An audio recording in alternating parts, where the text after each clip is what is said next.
Хөтөлбөртэй хамтаага та бүхэндээ баярлалаа. Одоо зочинтойгоо уулзцаая. За өнөөдрийн зочдоор цагдаагийн автобазын даргаар 12 жил ажилласан цагдаагийн бэлтгэл хорондоо Монголын зохиолчдын эвлэлийн шагналт яруу найрагч Цэвэн Лазлах маань оролцож байна. За мөн цагдаагийн ерөнхий газрын автобазын хөдөлмөрийн аюулгүй байдал хариуцсан чиглэлийн ахлах мэргэжилтэн цагдаагийн дэд хорондоо амар жаргалаар оролцож байна. Сайн байцгаана уу? Та бүхэнд өнөөдрийн мэндийг хүргье. За баярлалаа. Та бүгдээ ч гэсэн өнөөдрийн мэндийг хүргье. ЮБС телевизийг үзэж байгаа, Ламбат телевизийг үзэж байгаа нүзэгчтэй өнөөдрийн амгалан гэрье.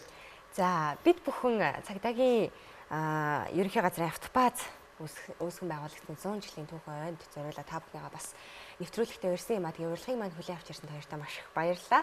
Юуны түрүүнд бас та хоёртойгоо сайхан дэлгэрэнгүй танилцаад яриагаа эхлүүлье гэж бодож байна. За танаас.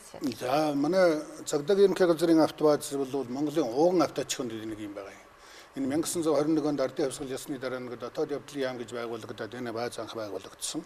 Тэгээд Монголд Октябрь 1925 онд байгуулагдсан учраас Монголын түүхэнд байдаг учраас бид нэг хойшлуулаад 26 онд одоо 100 жилийнхаа ингэ тэмдэглэж байгаамаа. Тэгээ энэ баазын манай бааз бол одоо авточихоо бол инженер техникийн ажилчид болоод Монголын төрийн тусгай албадуудад үйлчилдэг. Гэмтэрэгтэй тэмцэх нийгмийн хэв журам зохиолох тийм ээ ард түмний одоо хангалтын амьдралыг хамгаалахын тулд одоо үргэлж явж байдаг энэ гудамжаар явж байгаа цагдаагийн бүхэл цагдаа дотоодын цэргийн бүхэл автомашины жолоочоор нөөцлж ирсэн олон 100 жил өдөржингөө тасралтгүй ажиллаж байгаа ийм авточихгүй. Өнөөдөр ч гэсэн одоо энэ бааз маань одоо 800 гаруй машинтай Монголын хамгийн том авточихгүй хуваарэ байна. За энэ баазын түүх бол одоо Монголын дотоодыг хамгаалах буюу Монголын одоо хүчний байгууллагуудын түүх, тэр чигээрээ энэ баазын түүх ээ. Тагнуулын байгууллагын түүх, цагдаагийн түүх, дотоодын цэргийн түүх, элийн цэргийн түүх, одоо онцгой байдлыг үүссэн галын газрын түүх, шүүгэн шийдвэрлэлийн түүх гэдэл энэ дотоод явдлын яамнаас салбарлаж гарчимд Монголын түүхэнд төлөвлөж хийсэн бүх байгууллагуудын түүхтэй бол энэ баазын түүх холбогдно. Яагаад гэвэл энэ 100 жилийн турш бол энэ бааз бол Монголын хард түмнийхээ инх хамгаалсан байдлыг хангах нийгмийн хэв зүйн сахиулах үйлсэд бол доктор тосолтгүй ажилласан одоо ч гэсэн ажилласаар байгаа нэг ийм хамт олон байдаг юм аа. Тэгээд одоо өнөөдөр энэ 100 жилийнхаа нэвтрүүлэг дээр энэ баазынхаа түүхийн тухай ингээд ярихад манай баазын нэр бол олон удаа өөрчлөгдсөн байдгийн дотоод хамгаалах юм дотоодыг хамгаалахын гараж цэрэг нийгмээлээс хамгаалахын яамны тээврийн хэлтэс за нийгмийн айлаас хамгаалах юм социализм үед бол нийгмийн айлаас хамгаалахын яамны автобаз гэж яддаг бааз нэртэй явдаг байсан. Бас энэ чинь зарим нэгэн нууцтай холбоотой тийм байдаг байсан учраас нийтэд нэг сайн мэдэгддэг тийм ажил байсан. Одоо өнөөдрийн энэ манай Ахмад үеийнхэн дотор ингээл ярихад чинь одоо Марсел Цэдэн бол Марсел Чойволсонгийн жолоочоос эхлээл Марсел Цэдэн бол улс төрийн давчааны гишүүдийн бүх жолооч нар манайхаас явдаг байлаа. Манай жолооч нарыг чинь дээр үед одоо нэг социализмын үед чинь гадаадын элчин шалгаруулж гадаадын элчин төлөөлөл авч явдаг байсан. Гадаадын зочин төлөөлөгчдийн хамгаалалтанд үйлчлэх, зөвлөлтийн мэргэжилтнүүдэд үйлчлэх. Тэгэл энэ Монголын одоо тагнуулын байгууллага, цагдаагийн байгууллагын онцгой ажлуудад бол бүгдд нь одоо энэ баазын одоо ахмадууд үеийн үед зүтгэж явсан. Одоо 1937 оны тэр хилмигдүүлэлтийн үеийн тухай ярьцэг жолооч нар байсан. Одоо өөрөх юм ертөнцийн мөнхөсийг үзүүлээд дуусчихж. Одоо тэгэл ингээ манай ахмадуудтай ингээ уулзаа ярихаар чинь Цэдэн дарга яадаг байсан. Одоо Марсел Чойволсонгийн үеийнхэн бол байхгүй дээ. Одоо Цэдэн дарга яадаг байсан. Улс төрийн төвчний гишүүд яадаг байсан. Гадаадын зочин төлөөлөгчдүүд үйлчилдэг байсан гэдэг энэ Монголын одоо төрийн хүчний байгууллагын түүхийг бол манай жил ахмад үеийнхэн одоо тэр чигээрээ ярьдаг. Ийм сайхан ахмадуудаас одоо буур сөөрөөд байна. Одоо усан дэрж байгаа гэдэг нэг 80 гарсан хөшил ганц өлтөвлөлттэй улс төрийн төвчний бүх гишүүдэд үйлчилж байсан жолоочноос өсвөлээд.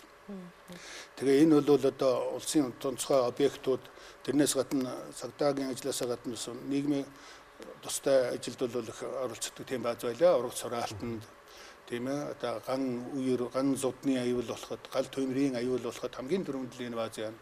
Тэгэл онцгой ил талд онцгой объектуудыг барихад тээврийг энэ баазынханд хийдэг. Энэ түүхэн уламжлалтай энэ сайхан хамт олон байгаамаа. Тэгээд өнөөдөр 100 жилийнхаа огтж байгаа да. Энэ ой дөрөө юм асан. Энэ түүхийг одоо эргээд ярихад бол төвчхөндөө ярихад бол сайхан байна. Таны хувьд яг энэ байгууллагатаас олон жил ажилласан хүн. Би ер нь сургууль төгсөөд л одоо 19 настайгаас эхлээд энэ баазад Тэгээ энэ авточихгүй гэхээр би ч авто инженер мэргэжилтэй хүн шүү дээ тий. Хуульч мэргэжилгүй орно да тий. Авто мэргэжилтэй хүн. Тэгээд насаараа л энэ баазад хийгээгүй ажил байхгүй. Одоо солиосэр одоо засварчнаас гэсүүдэл бүхэл ажлуудыг хийж явсан. Тэгээд энэ баазын бүхэл албан тушаалуудыг хийж явсан. Тэгээд энэ баазын дотор өсөж байцсан. Энэ баазын тэр Ахмад үеийн одоо тэр туршлагатай дарган зэргүүдээр сургаж байжуулагдсан нэг тийм хүн байгаа юм. Тэгээд хамгийн сүүл цагтаа энэ хангалтын хэлцээний дараа 4 жил хийж байгаа тэтгэврт гарсан тэтгэврийн орондоо байгаа юм. За 100 жилийн маань бас хэдэн сарын хэдэнд болох талаар гоё асуумаар санагдлаа.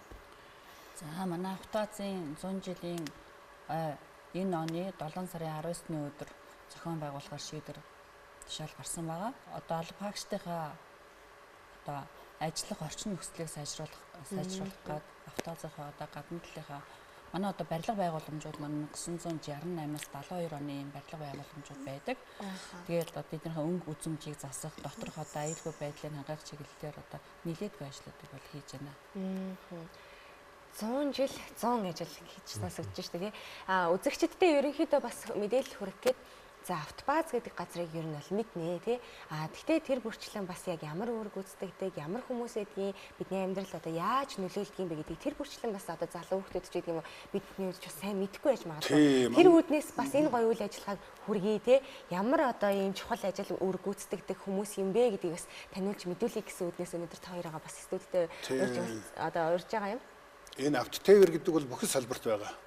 Бүхэл салбарт байгаа. Жишээлбэл одоо Төргөний Автоваз гээл байдаг, Галын Автоваз гээл байдаг. Манай баазын хувьд бол энэ нийгмийн хэв жирэмс ахиулах, гэмт хэрэгтээ тэмцэх. Ард түмний амгалан тайван байдлыг хангах энэ үйлсэл одоо ерөөсөө унаа машинаар үйлчилдэг гол юм зорилготой. Одоо нэг том ноцтой гэмт гарахад эхлээл эрүүгийнхэн хөдөлгөөс өмнө баазын жолооч нар бааз эхлэе хөдөлдөг. Мөрдөн бай сайхан ажиллагаа нь юу одоо янз бүрийн ажиллагаа явахад эхлээл бааз хөдөлдөг. Нийгмийн хэв жирэмс ахиулсан өмөө самун болоо гэхэд эхлээл энэ бааз хөдөлдөг. Тэгээ энэ цагдаагийн байгууллагын одоо энэ үндсэн үүргийг биелүүлэхэд бэлгийн шуурхай байдгийг хангахад хамгийн гол үүрэгтэй энэ ажил бол юм байгаа юм. Энэ олон төрлийн ажилд энэ цагдаагийн байгууллагын олон төрлийн ажилд яг давс учир шиг оролцож явдаг. Энэ үнийг унаа гэсгээр бол хөл залгуулж явдаг, унаа гэсгээр хангаж явдаг. Шаардлагатай бол одоо манай жолооч нар чи эрүүгийн ажилд оролцохдоо гэсэн эрүүгийн төлөөлөгч болчихно. Мөрдөн байцаагчдын ажилд оролцчих нь, хэв жирэмс ахиулахтай ч гэсэн одоо хэв жирэмийн ажилд оролцчих нь ийм одоо үүрэгтэй, тангарахтай, цэргийн офстой, ер нь инженер техникийн ажилтнуудаас бүрдсэн боловч одоо тэгээд бүгдээрээ энэ Монголынхон төр тангараг өргөсөн ховц өмсөд Монголынхон инкам болон захиулахын төлөө, Монголын ард түмний инкам зөвшөөрөх төлөө дамын зориулт гэсэн тангарахтай ийм л одоо жолооч нар байдгаараа бол бусад авч чуунаас бол онцгой юм аа. Тэг ялгдах юм дээр. Цагдаагийн ерөнхий газрын Автобаазын яг энэ ажилчдын яг үнэт зүйл нь яг юу байдаг юм болоо? Таны хувьд бол одоо маш олон жилийн байгууллагад ажилласан. За одоо тэгэл түрүүн хэлсэнчлэн те бүхэл одоо юун дээр одоо байр суурин дээр те хамтдаа ажиллаад бүх ажлыг хамтдаа хийгээл ингэ явж байсан. Ер нь ажилчдын үнэт зүйл яг бодож явдаг те тэр зүйл яг юу вэ? Үнэт зүйл бол ерөөсөө л Монголын ард түмний инк хамгаалан байдлыг сахин хамгаалахад өөрийн үүргээ гүйцэтгэх бэлгийн шуурхай байдал байна. Тийм учраас энэ баазын түүхэнд ажиллаж ирсэн 100 жилийн түүхэнд бол өдөр шөнөгүй 24 цагаар ажиллаж ирсэн. Өнөөдөр ч одоо энэ бааз өдөр шөнөгүй ажиллаж байна, 24 цагаар ажиллаж байна. Одоо 100 жилийн турш өдөр шөнөгүй ажиллаж, тасралтгүй ажиллаж ирсэн байгууллага Монголд хэд байдгийг тэрний одоо сөөхөл байдаг байх. Тэрний нэг нь дөрвөн бүндийн салбар байдаг байх. Цагдаагийн ажил байдаг байх тийм ээ. Тэрний нэг одоо гол үүргийг биелүүлж явдаг ийм ажил байгаа юм. Ийм учраас бол одоо тэр цагдаа жолоочийн болооч бол өөрөө одоо тэр хууль эрхийн мэдлэгтэй байхасаа гадна тийм ээ. Сайн жолооч байх хэрэгтэй. Чадварлаг жолооч байх хэрэгтэй. Цагдаагийн машин унчаад өөрөө аваар усал гаргаж болохгүй. Тийм ард түмэн одоо тэгэхэд юу юм бэлээ. Цагдаагийн машин унчаад өөрсдөө хэвдэрэн дөрчиж болохгүй. Тийм учраас одоо тэр дээр нь бол одоо яг машин техникийн өндөр чадвартай байх хэрэгтэй. Жолооч ихэд зүгээр нэг одоо захын одоо жолоочоор цагдаагийн ажил гүйцэтгэж болохгүй шүү дээ. Ягаад гэвэл хэцүү бас тэнцэн гэмтргийн одоо холбоотой нууцын асуудал байна, хувь хүний нууцын асуудал байна. Тэр бүгдийг хүртэл одоо бэргэж явах хэрэгтэй. Тийм учраас бол одоо цэргийн тангараг өргөсөн цаг наргүй ажилдаг хамгийн хэцүү нь тэр. Цаг наргүй ажиллана. Тэгээд одоо тэр ялангуяа одоо манай хамгийн хүнд үе бол 90-ад оны үед чинь нөгөө хоёр нийгэм сэлгдээд ирэхэд үед чи одоо тэр улс орон мөнгөгүй болоод бензингүй, сэлбэггүй, запасгүй болоод бид нар чинь одоо маш хүнд байдалд байсан. Тэгээд одоо бид нар чи Оросуудаас явж бензин гуйдаг байлаа. Баш ирээ явж одоо нэг бараа авчаад хоошоо Орос руу гаргаж дугуй запас авдаг байлаа. Ингээд одоо энэ үүргээ биелүүлэхийн тулд 9 шидэл юм болж ирсэн. Одоо нэг дөөр гэхэд л одоо 90-ад оны үед чинь 4-5 машинтай хүртэхгүй. Тэгээ нөгөөдөл нь одоо бүгд нь Оросын тэрэг эвдэрхий запас хэлбэг нь хурдчихсан. Нөгөө Оростой харьцаа тасарчихсан. Ийм хүнд үеийг бол өстой үнэнхүү одоо сэтгэл дээрэл засвар үйлчилгээний ажил гэдгээрээ сайн хийж машинтай сайн жолооч нартай сайн одоо инженери техникийн ажилттай тулдаал Монголын цагдаа хөл залгуулж явсан тийм хүнд үе байдаг юм. Одоо бол бас нэг үе бодоход нийгэм бол өнөөдөр муу хэлэл байгаа болохоос Монгол улс ч хөгжөөл өч дарчилын заяа байна тийм ээ. Хөгжөөл байна. өнөөдөр бол сайхан унаа тэрхтээ болчих тийм. Гэхдээ энэ 100 жилийн түүхэн дотор зовлон яриад байх юм бол маш их олон юм бий. Одоо 1939-45 оны дайнд бол оролцож явлаа манай жолооч нар хамтдаа байдаг байлаа. Тэр үед ч одоо тэгээд эх орны бүтээн байгуулалтанд атар газар эзэмшигдэж тийм ээ. Газар тариалан атар газар эзэмших гэл энэ олон бүтээн байгууллагууд яг л одоо ард иргэдийнхээ адил бас оролцож явдаг. Нийгэмдээч тэр төрийн тусгай албандаач тэр ингэж зүтгэж явсан. Энэ одоо 100 жилийн түүхэнд ажиллаж байсан 20-30 мянган хүний амьдралын түүх болвол энэ баазын түүх юм аа. Энэ бол тэгээ Монголын ард түмний салшгүй нэг хэсэг болсон. Монголын төрийн одоо нэг том толгуур цагдаагийн байгууллага, хүчний байгууллагуудын түүх бол энэ тэр чигээр энэ баазын түүхэн дотор багтчихэдэг. Баазын түүхийг уншихад бол Монголын одоо 21 оноос одоо хүртэлх Монголын энэ хүчний байгууллагуудын түүх бол энэ баазын түүхэн дотор явж идэг. Таны хувьд одоо ингээд бүхэл албан тушаал дээр одоо ингээд ажиллаа үзсэн байгаа шүү дээ. Тэгээ таны хувьд ингээд өөрт ингээд хоногшоо үлдсэн тийм гоё дурсамж байгаа одоо баастай холбоотой. Байлгүй яах вэ? Тэ миний хамгаалал бүхэр баяр баясгалан ажил үйлс өнөөдөр энэ цол хэрэгэн бол энэ баазын л боё шүү дээ. Тэ. Ягаад гэвэл энэ миний хамт олон одоо өөргөө сайн гүйцэтгэсэн учраас миний жолооч нар сайн байдаг учраас би өнөөдөр хорондоо авалчихсан тийм ээ. Ингээд явж байгаа байхгүй тий. Альва юм чинь ханган шатны нэгжийг гүйцэтгэдэг. Баазын ер нь үндсэн баазын нэг чухал ажил бол засварын ажил байдаг. Тийм засварын одоо манайх л засварын сайхан баазтай. Тэгээд тэр мэрэгжлийн жолооч нар, чадварлаг жолооч нар байх. Аваар осол гарахгүй. Баазад бол нэг галын аюулаас хамгаалах уу, аваар осолгүй ажиллах л хамгийн одоо чухал асуудал байдаг. Тийм учраас одоо тэр жолооч нар маань үүргээ сайн биелүүлэх. Одоо жишээлбэл баазын жолоочоос буруугаас болоод ямар нэгэн гэмт хэргийг тасалдах тэрнийг илрүүлж чадахгүй болох юм тохиолдолд гаргаж болохгүй шүү дээ чинь тийм. Ийм учраас маш хариуцлагатай ажил зүгээр нэг жолоочийн ажил биш. Тэгэхээр энэ бүгдийг гүйцэтгэж явсан одоо миний хамт ажиллаж байсан, миний үед ажиллаж байсан олон сайхан буурлууд байна. Одоо ч гэсэн ажиллаж байгаа та нар шиг олон сайхан хүүхдүүд байна. Бүгд одоо энэ хэргийн төлөө өөрийнхөө амьдралыг золиод өдөр шөнөгүй цаг наргүй ингээд зүтгэж яваа энэ сайхан хэдэн жолооч засварчтай арай л бахархал бол миний одоо бахархал гэж явдаг. Тэгээд эдний тухай маш олон юм ярьж болох ч гэсэн одоо нэвтрүүлэг bagна учраас тэнгисгээд бас ингээд ингэж хэлээ дээ. Таны хувьд бас залуу үеийн төлөөлөл тий яг одоо 100 жилийн түүхэн ойг бас ингээд хамтдаа бүтээлцээд ингээд явж байгаа хүний хувьд за залуу үеийн төлөөлөл бас хэрхэн яаж ажиллаж байна? Ямар сэтгэлдээ бас ажилдаг бол тий? За миний хувьд би энэ автоазад бол 2018 оноос хойш одоо ингээд 8 дахь жилдээ ажиллаж байгаа. Тэгээд манай хамт олонны одоо хувьд бол тийм бас нөхөрсөө бас нэг тий албан үүргээ чин сэтгэлээсээ одоо юугаа хийдэг ийм л хүмүүс албаагчд маань байдаг. Тэгээд цагдаа жолооч нар одоо энэ л цагдаагийн албаагчд гэл одоо мөрдөн ирүүгээл ингээл тусдаа өөр өөрсдийн чиг үүрэгтэй ажил үргээ гүйцэтгэж явж байгаа. Эднэрийн ард талд бас нэг цагдаагийн ерөнхий газрын автоазын одоо цагдаа жолооч засварчд маань байдаг шүү. Бас тийм энэ эднэрийг одоо энэ ажил төрлөө одоо цаг алдалгүй одоо янз бүрийн хэрэг төвөг инээтрээ илрүүлэх энэ юмд чинь ер нь бол энэ усуд байгаа учраас л энэ ажил бол бас маш сайн явж байгаа гэдгийг бас хаагчдаараа бас хэлмээр байна. Нэгэсэндээ одоо фронтын дайчид гэж хэлж болно. Өнөөдөр таяр нэвтрүүлэг хийж байгаа цаан чинь энэ улсууд ажиллаж байгаа юм шүү дээ. Цагдаа өнөөдөр өөргөө гудамжинд өөргөө явж байгаад энэний чинь цаана бас тэр жолооч нар автобаз өөргөө гүйцэтгээл явж байгаа гэсэн. Бүх юмд нь өөргөө гүйцэтгээ явж байгаа. Тэр байтугай өөрсдөө ч гэсэн одоо шууд оролцоод одоо нийгмийн хэвжирэн зохиолтой оролцоод ингээ явдаг. Энэ базаас бол олон сайхан алдартнууд төрсэн байдгийг.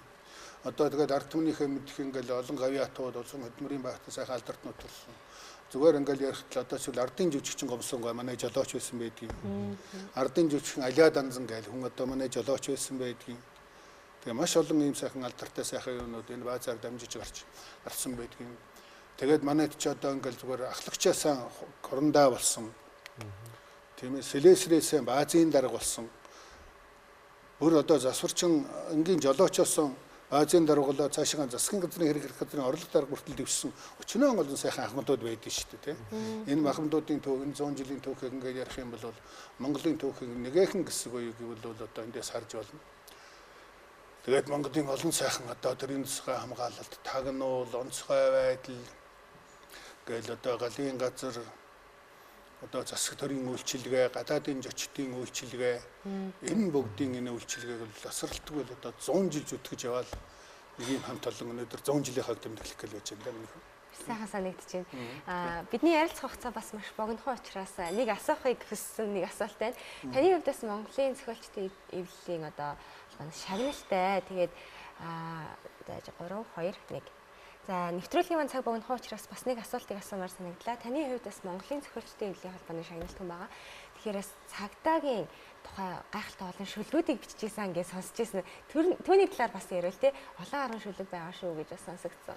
Монголын цагдаагаас олон сайхан яруу найрагч төрсэн байдаг шүү дээ. Эгийн чулуун, Дандрэмэ гомб, Гаваасран, Дамбын төрөт бүгд одоо тэр цагдаагаас төрсэн олон цагдаа ер нь олон сайхан яруу найрагчтай.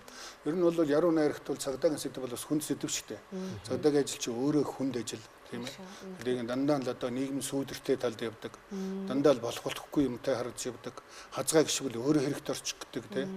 Тийм цагдаагийн тухай хайхан бичсэн 7-8 дууви агууг шарвтай хийсэн баазын маань одоо сүлд дуу байдаг. За яруу найраг бол бас нэг 20 гаруй юм байгаа байх нам гаргуул гаргачихаа тийм юмнууд үе. Тэгээ өөрийнхөө албаны тухай шүлэг бичсэн байдгийн зүгээр. Өнөөдөр нэвтрүүлэгт орж байгаа бол болохоор учраас би одоо цагдаа жолооч нарын тухай нэг бичсэн шүлгээ дуутчих удаа хань. Йоо ямар гоё юм тэгээд. Хэдэн онд зохиогдчихсэн? Энэ зүгээр сая бичсэн. Цагдаа баазынхаа 100 жил байд. Түүнээс цагдаагийн тухай бол одоо уншаад байвал зөндөө шүлэг байна. Тэгээ зөндөө шүлэг байна тий. Цагдаагийн амх шилэн тэр. Тэгээд нэгт одоо баазын маань авалж байгаа учраас баазынхаа 100 жилийн царуу саяхан бичсэн нэг шинэхэн шүлэг амшия. Довчхон баг шүлэг. Цагдаа жолооч гэж. Цаг хугацааг үргэлжилдэг цагдаа жолоочийн кабин дотроос гэмт хэргийг дасан зогсоох гинтийн ажил эхэлдэг юм аа. Ард түмний төвшөөсөн аимшигт хэргийн халуун цэг рүү эрэлгийн элч рүү дайран шумбах эрлэх цагаан шонхор шигэн цаг хугацаатай өрсөлдөөд цагдаа жолооч нар хурдалж явдаг юм аа. Гадаадын хүндэж очтоос эхлээд галзуу сугтуу иргэдэн хүртэл аюул ослоос хамгаалах гээд амралт чөлөөгүй ажиллаж байдаг юм аа. Энэ хамгаалан амьдралыг хамгаалж эрүүл хамгаалах эрүүл мөрдөн хэв журмын албадын хойшлуулж удахгүй ажлын төлөө 24 цагаар зүтгэж явдаг юм аа. Цагдаа жолоочийн зүрхний хэмлэл цагийн зүйтэй оролдож цохилдог юм аа. Цаашлан одох цаг хугацаанд угааных нь хэнтэй хамт хэлэгддэг юм аа. Цагдаа жолоочийн дундаас л гавьяатан алдартнууд тодордог юм аа. Цагдаа жолоочийн кабин дотроос генерал хурандaan нар төрдөг юм аа. Хамаг ажиллаан хийж дуусгаад хамгийн сүүл буудаг хүмүүс нь цаг наргүй албандаа зүтгэдэг цагдаа жолооч нар л байдаг. Туураг уцахаар Монгол төрийнхэн тусгай өргөттэй тангаргаан биелүүлээд алга машинтай ингийн улаач нар амар тайван амьдралыг хамгаалаад 100-100-ыг өртөөлөөд зуурхан цаадлгүй довтлосоор явна. Ямар гоё юм бэ баярлалаа.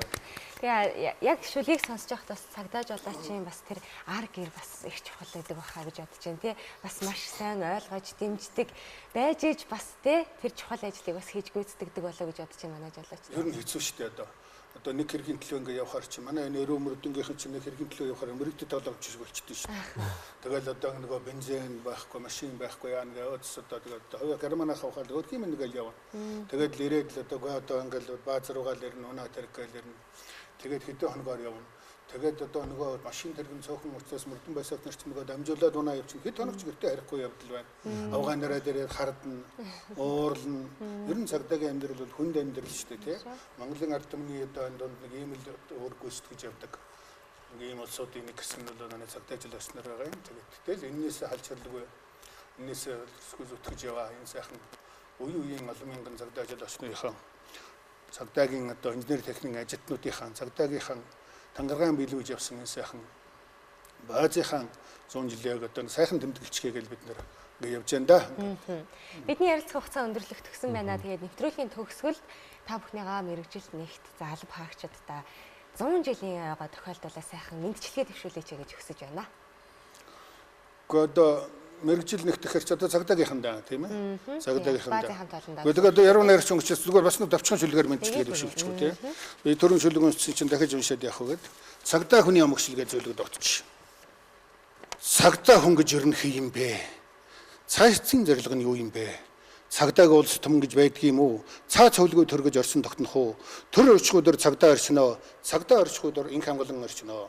Монгол төрийн маань сүлд хиймэр төрийн цагдаагаараа дотнаа Монгол төмний маань амгалан амьдрал төрийн цагдаагаараа баталгааж байна. Төмөн ардын маань хэн нэгэнд төгшүүр зовлон тохиолдохын цагт төрүүлж дуудад тэр авралын элчин төрийн цагдаа л байдаг шүү дээ. Тийм ээ би цагдаа болсон юм аа. Тэнгэрлэг тэрхийн элч болсон юм аа. Хуяа бодож хуналтан автаад хулгай дээрийн дон шүглсэн эрлэгийн элч шиг гэмт хэрэгтнүүдээс инхийн элч болсон цагдаа нар л инх хамгаалан амьдралыг хамгаалаад Эдэр тэргийн халуун голомтон дээр ухаан бодлон оруулдуулан тэмцэж улаан гараараа толдтонж байж ард иргэд тийхэн амлан амьдралыг ам бээрэн дэнчин тавьж хамгаалдаг юм аа. Туур тусгаар Монголынхон тусгай өргөтэй энэхүү албанд эрэлхийг аавын хүүд хэрэгтэй юм бол эдний нэг нь бий бай гэж буруу 102-ын зааган дээр буян нүгэл 2-ын дэнсэн дээр үнэн хөдөл 2-ын гарман дээр үхэл амьдрал 2-ын гацсан дээр эдрийг тайлж хууль биелүүлэхээр инэрэнгүй өстэй амьдралаа зориулж зөв зөөлөн бай буруу хатуу явъя гэж их хөрөндөн тангараг зүтгэсэн эгэл цагдаа бий байна. Цагдаа хэрэгтэй бол биднийг дуудаарай. Цагдаа хэрэггүй бол битгий муулаарай. За. Баярлалаа. Ингээд мэдчилгээ олчихъя шилгээрээ. Маш их баярлалаа та бүхэндээ. Тэгээ 100 жилийнхаа бас сайхан тэмдэглээрээ тэгээ бидний урилгыг хүлээн авч ирсэн таартай маш их баярлалаа. Тэгээд дараагийн бас үйл ажиллагааг үзэгчдэд бид бүхэн бас илүү ихээр хүрэхийг хүсэж байгаа. Тэгээ дахин хэдүүлээ бас уулзсан эрүүл төвшүүлье. Маш их баярлалаа тааштай. За баярлалаа. Уран бүтээлийн хэмжилт төсөө Улаанбаатар телевизийн хамт олондоо маш Монголын нэр нөлөө өгөх сайхан том байгууллага шүү. Таны байгууллага тийм. Таны нэвтрүүлгийг харах дуртай. Олон сайхан гоё контент нэвтрүүлгүүдээ явуулдаг баярлж явдаг шүү. Уран бүтээлийн хэмжилт төсөөд авдаг. Маш их баярлалаа. Баярлалаа үзэгчдээ өнөөдрийн зочдоор цагдаагийн автобазын даргаар 12 жил ажилласан цагдаагийн бэлтгэл хурандаа Монголын зохиолчдын эвлэлийн шагналт яруу найрагч Цэвэн Лазал, цагдаагийн ерөнхий газрын автобазын хөтөлбөрийн аюулгүй байдал хариуцсан чиглэлийн ахлах мэргэжилтэн цагдаагийн дэд хурандаа амар жаргалнаар оролцлоо. Хөтөлбөртэй хамт байсан та бүхэндээ баярлалаа. Маргааш шинэ цагт эргөө уулзтлаа. Баяртай үзэгчдээ.